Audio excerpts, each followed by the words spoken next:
நமஸ்காரம். வாருங்கள்.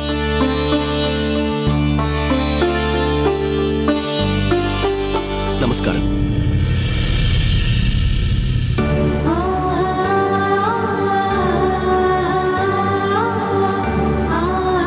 இங்கே பார்த்தஞ்சா, நீ இப்படி உம்மென்று முகத்தை வைத்துக் கொள்வதனால் எந்த பயனும் இல்லை.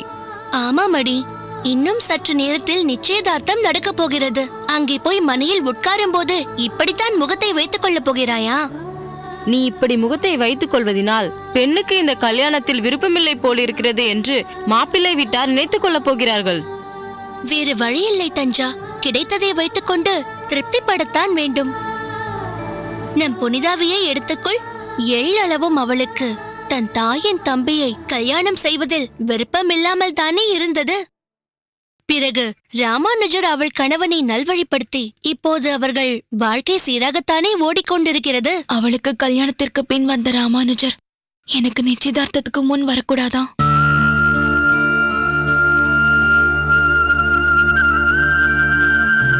என்னடி பெண்களா, தஞ்சாவை பகட்டாக அலங்காரம் செய்திருக்கிறீர்கள் போல் தெரிகிறதே. பகட்டாக அலங்காரம் செய்தாலும் சாதாரணமாக அலங்காரம் செய்தாலும் தஞ்சா தஞ்சாதான். இவள் அழகு பார்ப்பவர் மனதை அள்ளி கொண்டு போகும். அதெல்லாம் சரி, என்னதான் அழகு இருந்தாலும் முகத்தை இப்படி தூக்கி வைத்துக் கொண்டிருந்தால் எப்படி? நீங்கள் தான் கொஞ்சம் சொல்லக்கூடாதா? சொல்லிக் கொண்டுதான் மாமி இருக்கிறோம். அவள் கேட்டால் தானே. சொல்லி சொல்லி எங்களுக்கு தான் அழுத்து போய்விட்டது. என்ன பெண்ணோ. சரி சரி, மாப்பிள்ளை அகத்தார் வரும் நேரமாகிவிட்டது. அவர்கள் வந்து எல்லாம் தயாரான பிறகு இவளை மனைக்கு அழைத்து வந்தால் போதும். நான் வந்து சொல்கிறேன். அதுவரை நீங்கள் இங்கேயே இருங்கள். சரி மாமி.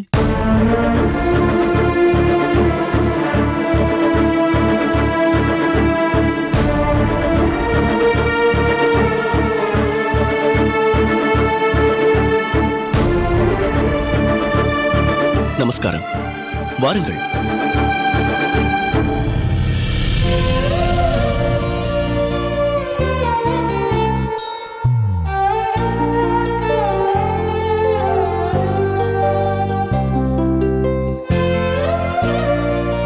வாருங்கள். நமஸ்காரம். நமஸ்காரம். முதலில் தாங்கள் என்னை மன்னிக்க வேண்டும். எதற்கு? நிச்சயதார்த்தத்திற்கு அழைக்க வேண்டியவர்களை பட்டியலிட்டு அவர்களை அழைத்ததும் ஒரு சிறிய குறியை அழைத்ததற்கு அடையாளமாக இட்டு வைப்பேன். எப்படியோ தெரியாமல் அதை உங்கள் பெயரின் மேலும் இட்டுவிட்டேன். நேற்றிரவுதான் அச்சச்சோ, சோமியாஜி சுவாமிகளை அழைக்காமல் இட்டுவிட்டேனே. நாளை நிச்சயதார்த்தத்தை வைத்துக்கொண்டு இனி எப்படி அழைப்பது என்று வருந்திக் கொண்டிருந்தேன். ஆனாலும் அழைக்கவில்லை என்று யோசிக்காமல் தம்பதி சமேதராய் வந்திருக்கும் உங்கள் பெருந்தன்மையை என்னவென்று சொல்ல? குறை ஒன்றுமில்லை ஆறாவமுதன் சுவாமிகளே. பெண் பார்க்கும் நிகழ்ச்சிக்கு நீங்கள் அழைத்தும் வர முடியாமல் போய்விட்டது. அதற்கு நீங்கள் என்னை மன்னிக்க வேண்டும். வாருங்கள் வாருங்கள். நமஸ்காரம். நமஸ்காரம். நமஸ்காரம். நமஸ்காரம் ஆறாவமுதரே. அடடே கோபாலன், நமஸ்காரம். என்ன, நேரத்திற்கு தானே வந்திருக்கிறேன். தாமதம் ஒன்றும் ஆகிவிடவில்லையே. இல்லை கோபாலன். மாப்பிள்ளையின் தோப்பனார் ராம ஐயங்கார் வந்துவிட்டாரா? ஏன், உம் சிநேகிதர் ராமையங்கார் என்று சொல்லக்கூடாதா? என் சிநேகிதர் என்ற நட்பை விட உம் சம்பந்தி என்ற உறவுதான் இப்போது மிகவும் பலமானது ஆறாவமுதரே. அதனால் தான் அப்படி சொன்னேன். மாப்பிள்ளை அகத்துக்காரர்கள் வரும் நேரம்தான் இது. சோமியாஜி சுவாமிகளே, இவர்தான் கோபாலன், இந்த சம்மதத்திற்கே காரணகர்த்தா. நமஸ்காரம். நமஸ்காரம். இவர்தான் என் வருங்கால சம்பந்தியை நான் யஜ்யமேடு போயிருந்த போது அறிமுகப்படுத்தி வைத்தார். இவர் இல்லை என்றால் இந்த சம்பந்தமே இல்லை என்று சொல்லலாம்.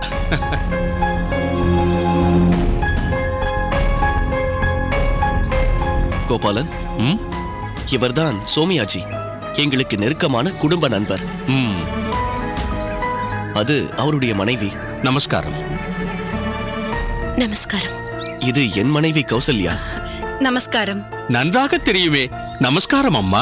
நமஸ்காரம். கௌசல்யா, சுவாமி, இவர்கள் எல்லோரையும் உள்ளே அழைத்துக் கொண்டு போய் உட்கார வைத்து விட்டு வா. இன்னும் சற்று நேரத்தில் மாப்பிள்ளை அகத்துக்காரர்கள் வந்து விடுவார்கள். சரி சுவாமி, வாருங்கள். ஆகட்டும். நீங்களும் வாருங்கள். நமஸ்காரம். வாருங்கள்.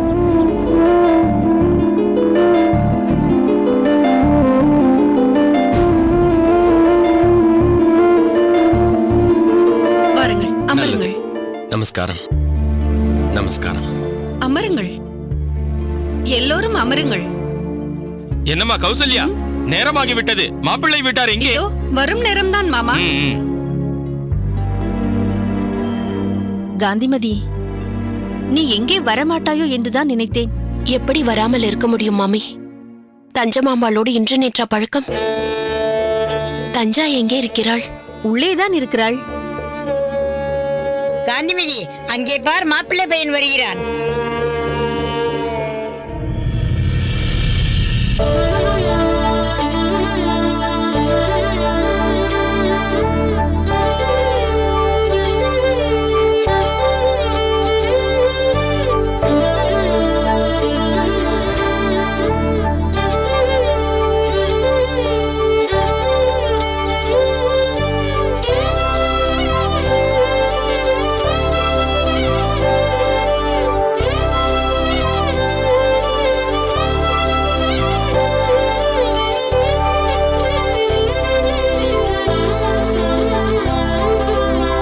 ராமானுஜா, ராமானுஜனா, நன்றாயிருக்கிறது காந்திமதி.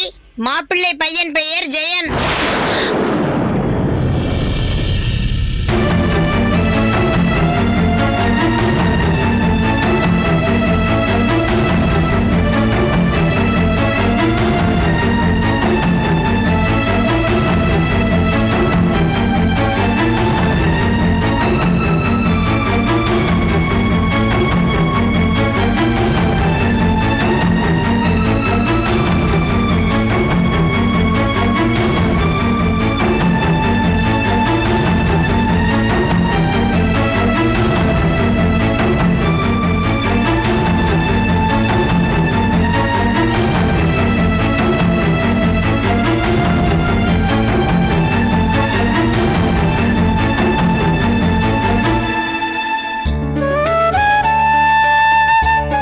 அமருங்கள்.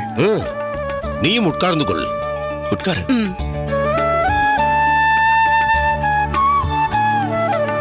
நமஸ்காரம் கோபாலன். ஆரம்பித்து விடலாமா? பேஷாக ஆரம்பித்து விடலாமே. கௌசல்யா, தஞ்சமாம்பாளை அழைத்துக் கொண்டு வா.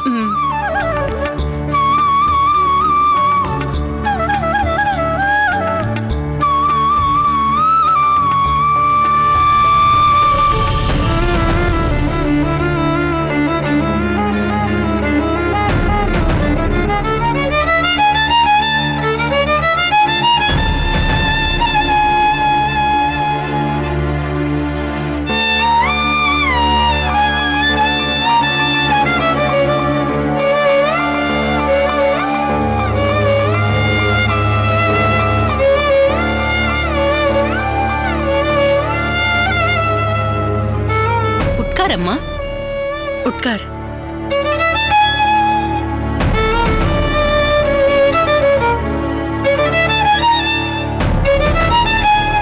என்ன ஆறாவம்தன் சுவாமிகளே, பத்திரிகையை வாசித்து விடலாமா? தாராளமாக வாசிக்கலாம். நிச்சயதார்த்த முகூர்த்த ஒப்பந்த பத்திரிகை. கர்நாடகாவைச் சேர்ந்த வேலூரில் வசித்து வரும் திருநாட்டுக்கு எழுந்தருளிய சேஷாத்ரி ஐயங்காரின் கனிஷ்ட புத்திரனும் ஸ்ரீமான் கொரடாச்சேரி பூவாரக ஐயங்காரின் அனுஜனுமாகிய அடியேன் ராம ஐயங்கார் மனப்பூர்வமாக கீழ்க்கண்டவாறு தெரிவிக்கிறேன். ஸ்ரீபெரும்புதூரில் வசித்து வரும் திருநாடேகிய ஸ்ரீமான் பாஷ்யம் ஐயங்காரின் சீமந்த புத்திரனான ஸ்ரீமான் ஆறாவமுத ஐயங்காரின் சீமந்த புத்திரி சௌபாக்கியவதி தஞ்சமாம்பாளை அடியனின் புத்திரன் சிரஞ்சீவி ஜெயனுக்கு வரும் பங்குனி 17ஆம் தேதி வெள்ளிக்கிழமை பாணிக்கிரகணம் செய்து கொள்வதாக இதன் மூலம் ஒப்புக்கொள்கிறேன்.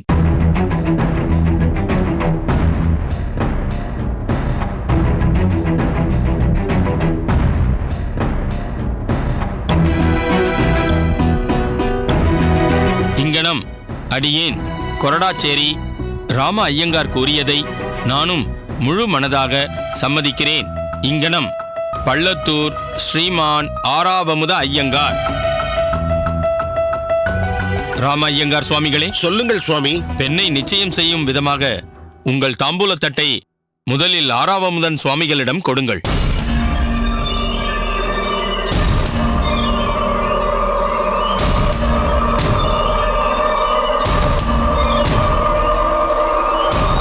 நிறுத்துங்க! கொள்.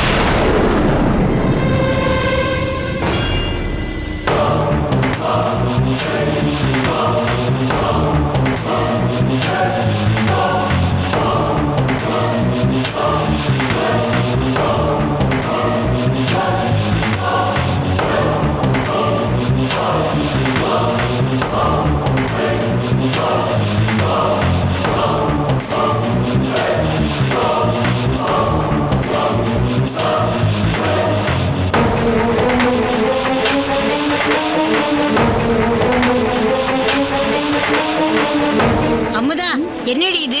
மாப்பிள்ளை பையன் போல் இங்க ஒருத்தன் இருக்கிறான். இது என்ன பாட்டி மாயமாக இருக்கிறதே?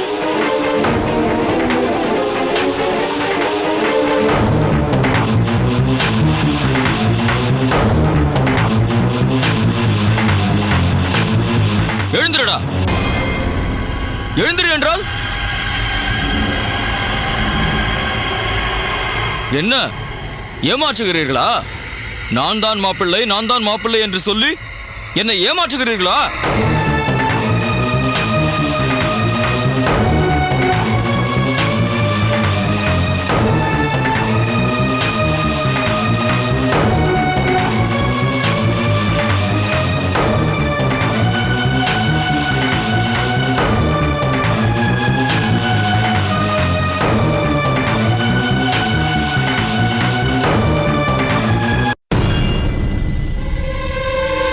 எப்படி வந்தான் இவன்?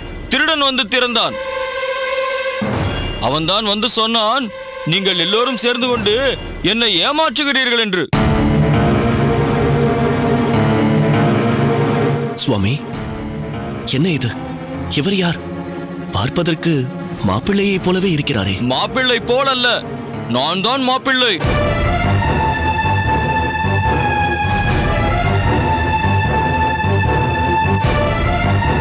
எனக்குத்தான் கல்யாணம். இதோ நிற்கிறானே என் தம்பி விஜயன், இவன் வெறும் பொம்மைதான். இவனை காட்டி எனக்கு கல்யாணம் செய்து வைக்கிறேன் என்று கூறிவிட்டு என்னை பூட்டி விட்டு வருகிறீர்களா?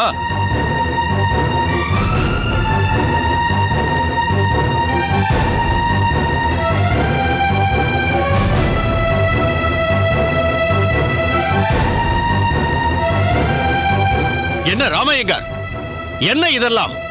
உமக்கு எத்தனை பிள்ளைகள்? 2 பிள்ளைகள். ஒரு பிள்ளை பண்ணையை பார்த்துக் கொள்வதாக சொன்னீர்களே, அவர்தான் இவரா? போய் பண்ணையை பார்த்து கொண்டிருப்பது இந்த விஜயன் தான்.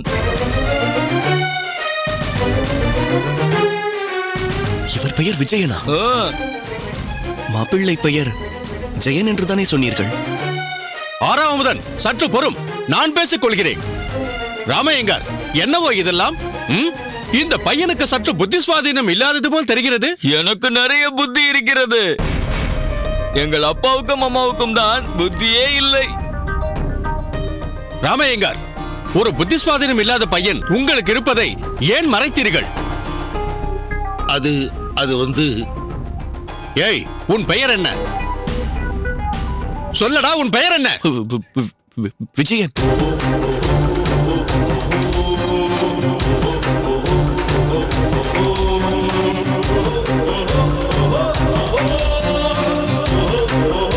உன் பெயர் என்ன? ஜெயன்.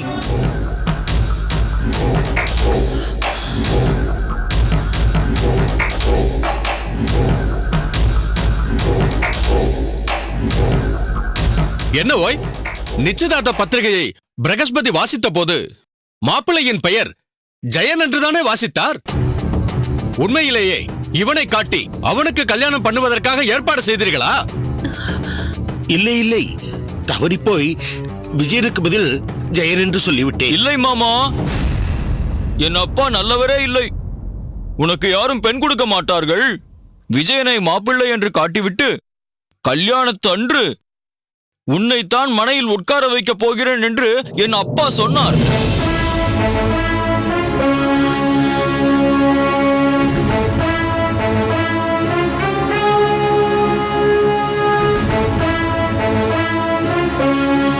என் தம்பியும் அதற்கு ஒத்துக்கொண்டான்.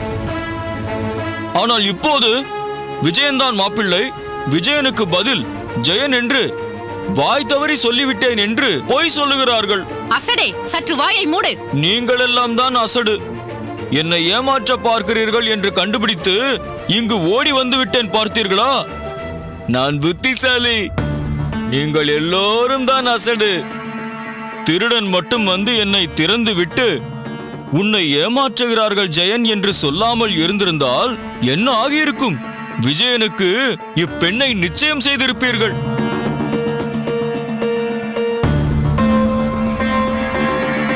என்ன மோசடி ஐயா இது? நீரெல்லாம் ஒரு ஸ்ரீ வைஷ்ணவரா? இதெல்லாம் உமக்கு அடுக்குமா? இல்லை, இப்போது நீர் போட்டிருப்பதும் வேஷமா?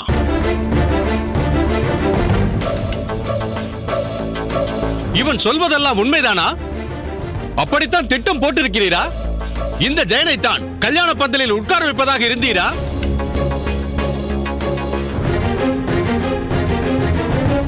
ராமையங்கார், இதற்கு மேலும் அமைதியாக இருப்பதில் எந்த அர்த்தமும் இல்லை. நீராக ஒப்புக்கொண்டால் நல்லது, இல்லையேல் இதை நான் சாதாரணமாக விடமாட்டேன். என் மூலம்தான் இந்த சம்பந்தம் ஆறாவதற்கு வந்தது. அதில் ஒரு பிழை என்றால் நான் பொறுக்க மாட்டேன். சொல்லுங்கள், எதற்காக இப்படி செய்தீர்கள்? புத்திரபாசம். புத்திரபாசம் தான் என்னை இப்படி செய்ய வைத்து விட்டது. என் மூத்த மகன் ஜெயன் பிறந்தது முதலே சற்று மனம் குன்றிதான் இருந்தான். அப்பாவியான இவனை எங்களுக்கு பிறகு யார் பார்த்துக் கொள்வார்கள் என்று நினைத்துதான் இவனுக்கு ஒரு குணவதியான பெண்ணை மனம் முடித்து வைக்க வேண்டும் என்று நினைத்தோம். அதற்கு எங்கள் வேலூரில் யாரும் பெண் தர முன்வரவில்லை.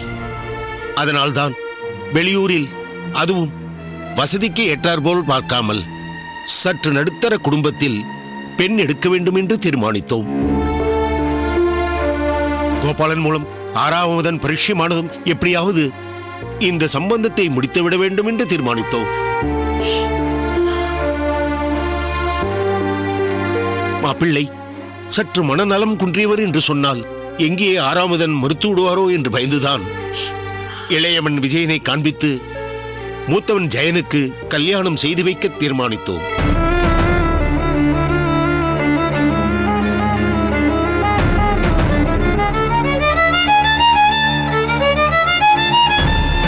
யாரை வேண்டுமானாலும் ஏமாற்றலாம், ஆனால் அந்த பகவானை ஏமாற்ற முடியாது என்பதற்கு சான்றாக பரதனின் சன்னிதானத்தில் நிச்சயதார்த்தம் நடக்கவிருந்ததால் அவரே இந்த உண்மையை அனைவரும் அறியும்படி செய்து விட்டார்.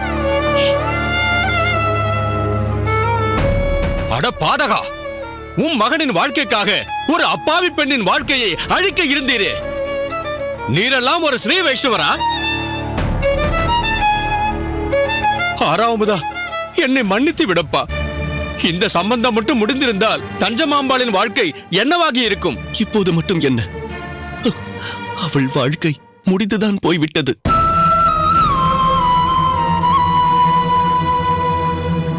உன் மீது எந்த தவறும் இல்லை கோபாலன். தவறு என்னுடையது.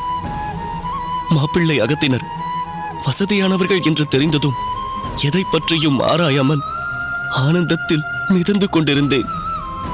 ஆனால் இந்த வரதன் என் மயக்கத்தை போக்கிவிட்டார். படுகொழியில் விழ இருந்த என் மகளை காப்பாற்றிவிட்டார். ஆறாவதன் சுவாமி, போதும். மேற்கொண்டு ஒரு வார்த்தை நீர் பேச வேண்டாம். தயவு செய்து இது போன்ற ஒரு பாதகத்தை மனதளவும் நினைக்காதீர். நான் உங்கள் எல்லோரிடமும் மன்னிப்பு கேட்டுக் கொள்கிறேன். தவறான ஒரு நிச்சயதார்த்தத்திற்கு உங்கள் அனைவரையும் அழைத்து உங்கள் பொன்னான நேரத்தை வீணடித்து விட்டேன். என் மகள் தஞ்சாவின் நிச்சயதார்த்தம் நின்று விட்டது. இதை இவ்வூரில் உள்ள அனைவருக்கும் தெரிவித்து விடுங்கள்.